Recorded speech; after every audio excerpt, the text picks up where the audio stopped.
He was sad.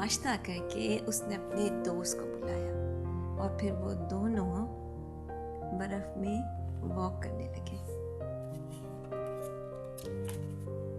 कैसी लगी story? आपने कभी बर्फबारी होती देखी है? हाँ, क्या क्या किया आपने बर्फ में? मैंने ये एंजल्स बनाए और स्नो मैन बनाया। जो बच्चे रहते हैं ऐसी जगहों पे जहाँ बर्फबारी होती है, आप सब उधर क्या करते हो? आप हमसे शेयर करें। फिर मिलेंगे। For more exciting stories, like, share and subscribe. और दिलचस्प कहानियों के लिए हमारे YouTube चैनल पे जाएं।